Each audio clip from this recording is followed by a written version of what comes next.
trade is as old as human society. At the end of the day, trade doesn't happen without consumers. African countries are beginning to make their voices heard more and more loudly. So many people seem to be locked out of the system. What do we need to do?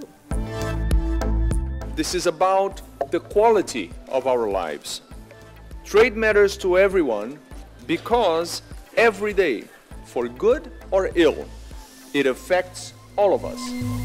Wherever we look, from Indonesia to Brazil, from Australia to Europe, trade provides a path to accelerated growth and prosperity. Let us use the power of trade to improve the well-being of people everywhere, while carefully managing the planet's natural resources and ecosystems. I want to put the human dimension in the heart of our work and change the terms of the debate to change this organization. African leaders like myself realize the critical importance of what we must do to catch up with what is happening elsewhere in the world. Trade matters to everyone because your decisions as consumers echo around the world. Just that simple, very simple thing that you wear, the decision you made in buying that, means that your money sort of flows around the world and everyone gets a little bit of it.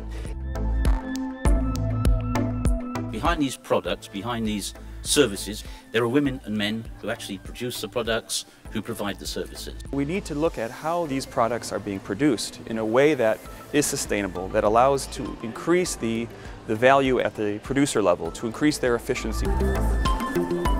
Trade is not really what's on paper, it's not the statistics. It's a signal that's a psychological signal more than anything else. Trade is really a kind of a momentum which tells people that we are looking for new opportunities in another market and that we are looking to create jobs. That is really what trade is. It really represents the ability to earn a living, the ability to pay for your essential commodities, hopefully the opportunity to improve your standards of living. We need to rethink trade. And we need to rethink it by looking at how we can put consumers really at the heart of the whole conversation.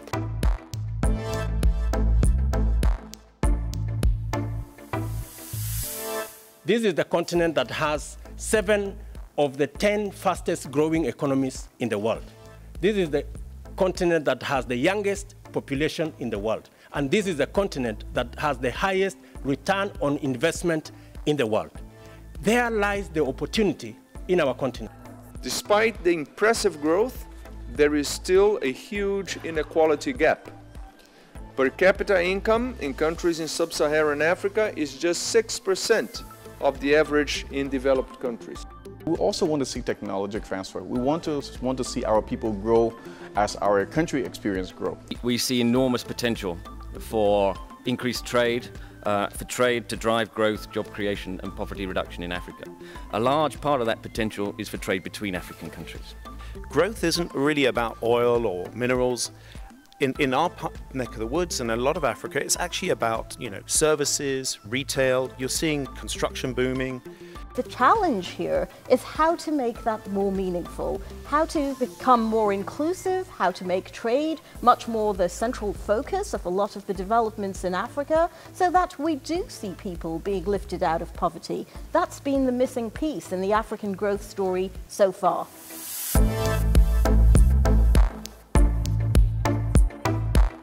Bamboo Bicycle is an initiative that takes advantage of the raw abundant material, that is bamboo, by adding value to it, by using it to create bamboo bicycle, which serves as transport for farmers, school children in Ghana, no, actually only in Ghana, across Africa. The key really to improving the link between trade and people's lives is, like anything else, education. Education and telling people really what trade can do and what trade doesn't do is the key, I think, to making it more relevant to people. There's no doubt that there remains a lot of work to be done. And I think that there are a number of ways in which the WTO can help. We can make a big difference by fully implementing the trade facilitation agreement and providing the capacity building assistance that goes with it. This will help integrate Africa and cut the costs of trade significantly. Finally, we can help through our negotiations by making progress on the Doha agenda.